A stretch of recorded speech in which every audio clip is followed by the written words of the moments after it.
Assalamualaikum warahmatullahi wabarakatuh. Jumpa lagi dengan Kak Latifah. Di sini kita akan mencoba membahas soal-soal matematika. Setelah lama kakak tidak upload materi ya. Kali ini kita akan membahas materi kelas 11 semester 2, yaitu tentang limit fungsi. Nah, limit fungsi itu sendiri digunakan untuk menentukan nilai pendekatan suatu fungsi jika variabel fungsi tersebut mendekati nilai tertentu. Kemudian kita akan lihat bentuk-bentuk limit tersebut. Nah, jadi limit itu bisa kita singkat dengan lim. Bentuk-bentuk limit itu ada dua. Yang pertama, yang A ialah limit x menuju C dengan fungsi fx, di mana x ini adalah variabelnya. Berikutnya, yang kedua adalah bentuk limit x menuju tak hingga. Jadi variabelnya menuju tak hingga, kemudian dengan fungsi fx. Nah, inilah dua bentuk limit yang akan kita pelajari hari ini, adalah yang bagian A terlebih dahulu. Oke, kemudian kita lihat cara mengerjakan soal-soal limit. Yang pertama bisa kita lakukan dengan substitusi langsung. Jadi cara yang pertama ini merupakan cara wajib atau cara mutlak yang harus kita kerjakan ketika kita menemukan soal-soal limit. Apapun bentuk soal limitnya, kita harus lakukan terlebih dahulu substitusi langsung.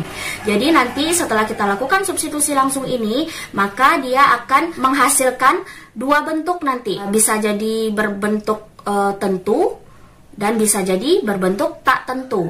Nah, kalau seandainya sebuah soal itu setelah kita substitusi langsung dia menghasilkan bentuk tentu, maka sudah selesailah pekerjaan kita atau hasilnya sudah dapat gitu. Tapi kalau seandainya jawabannya berbentuk tak tentu, maka inilah yang akan menjadi suatu masalah.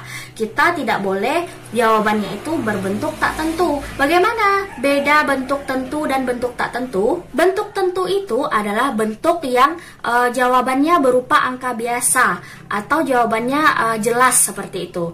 Bisa dikatakan sebuah bilangan yang rasional, bilangan bulat, bilangan positif, bilangan negatif, ataupun bilangan desimal, ataupun pecahan juga boleh, ataupun hasilnya 0 itu juga boleh. Ini yang dinamakan bentuk tentu. Kalau misalnya bentuk tak tentu, itu biasanya adalah hasil yang berbentuk misalnya 0 per 0, atau tak hingga per tak hingga, atau 0 pangkat 0, atau tak hingga pangkat 0, atau tak hingga pangkat tak hingga. Jadi kalau kita menemukan hasil nantinya yang seperti ini, maka ini dinamakan bentuk tak tentu. Bentuk tak tentu itu adalah sebuah masalah. Solusi yang dapat kita lakukan adalah menyederhanakan kembali soalnya dengan menggunakan faktorisasi atau dengan mengalihkan bentuk sekawan. Kemudian cara kedua dapat kita lakukan apabila kita menemukan sebuah soalnya berupa fungsi biasa.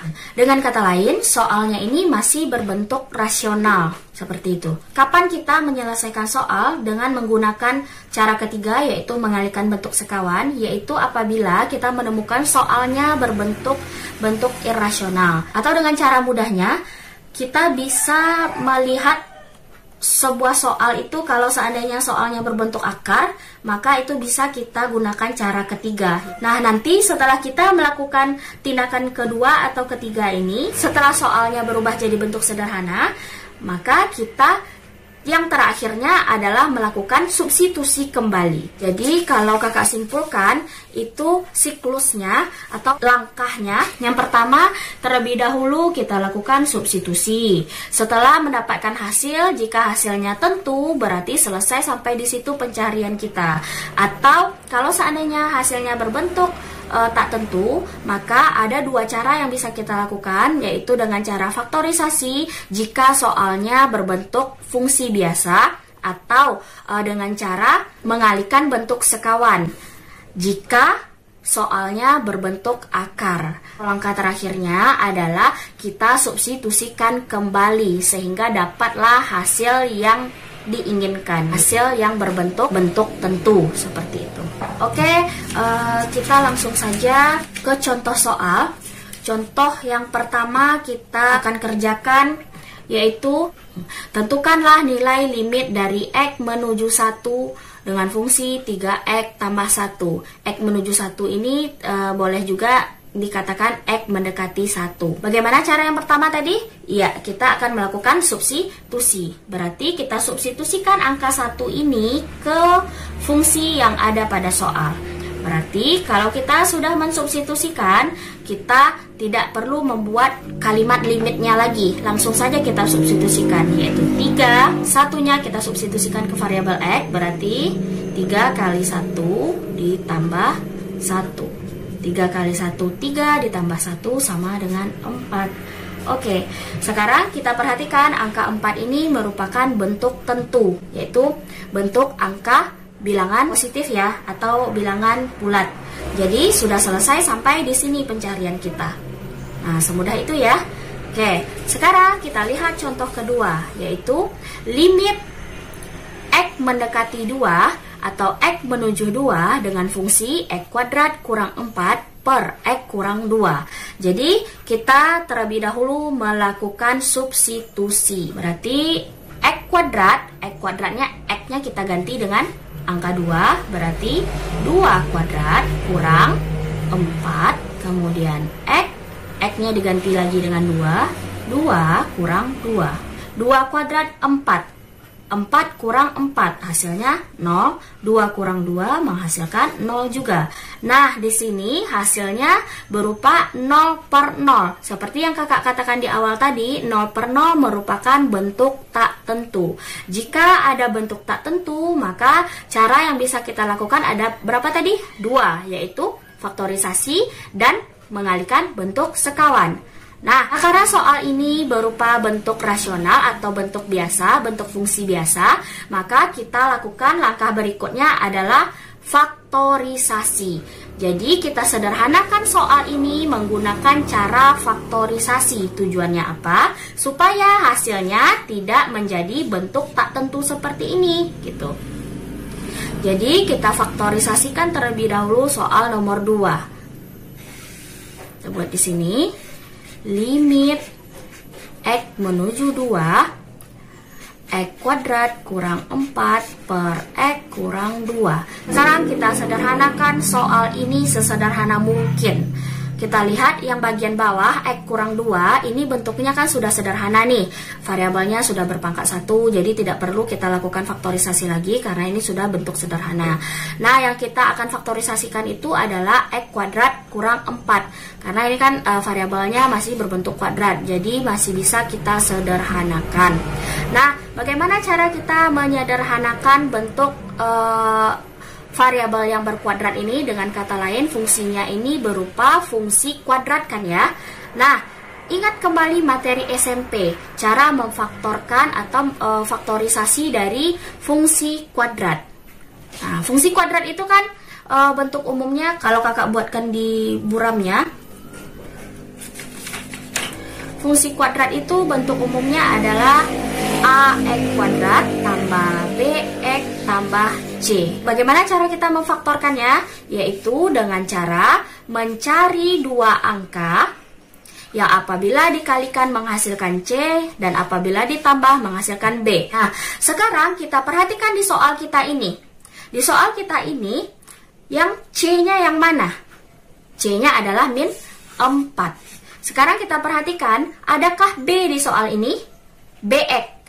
Karena variabel X-nya tidak ada, otomatis B-nya adalah juga tidak ada. B-nya adalah 0. Nah, sekarang kalau ditanya misalnya A-nya yang mana di sini?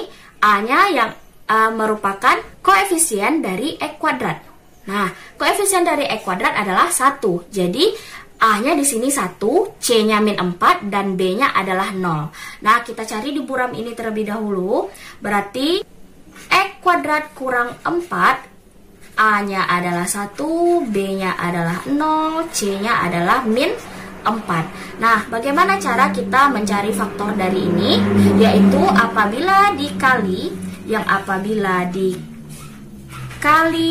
dua angka, dia menghasilkan si C. C kita di soal ini adalah min 4. Dan apabila ditambah, itu menghasilkan si B. B kita di sini adalah 0. Kira-kira dua angka itu apa? Ya, angkanya adalah min 2 dan 2.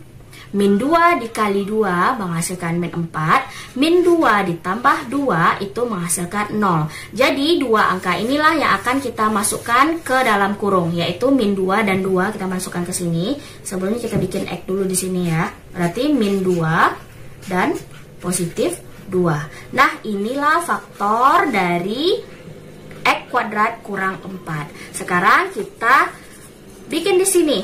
Kita buat faktornya. Kalau kita masih dalam rangka menyederhanakan soal, limitnya masih tetap dibuat ya. Tapi kalau sudah mensubstitusikan seperti ini tadi, limitnya tidak dibuat lagi. Langsung substitusi seperti ini. Nah, sekarang limit X menuju 2, kemudian X kuadrat kurang 4 ini kan tadi hasil faktorisasi kita berupa X kurang 2 kali X tambah 2 ya. Oke, per X kurang 2. Nah, sekarang kita perhatikan pembilang dan penyebutnya ini adakah yang sama? Ada ya, berarti yang sama ini bisa kita coret. X kurang 2, X kurang 2, ini kita coret. Kemudian yang tersisa adalah X tambah 2. Jadi, limit X menuju 2, kemudian sisanya X tambah 2. Nah, inilah bentuk sederhana dari soal kita tadi. Nah, kan ini sudah jadi bentuk sederhana nih. Nah, kalau sudah jadi bentuk sederhana, yang kita lakukan adalah dengan mensubstitusikan kembali. Oke, kita substitusi lagi. Limit X menuju 2 dengan fungsinya X tambah 2. Sekarang kita substitusi kembali. Nah, kalau kita sudah mensubstitusikan, limitnya tidak perlu dibuat lagi ya. Oke, berarti X diganti dengan 2. 2 tambah 2. Hasilnya 4. Oke, angka 4 ini merupakan bentuk tentu. Jadi, selesailah pengerjaan soal kita sampai di sini. 4 hasilnya.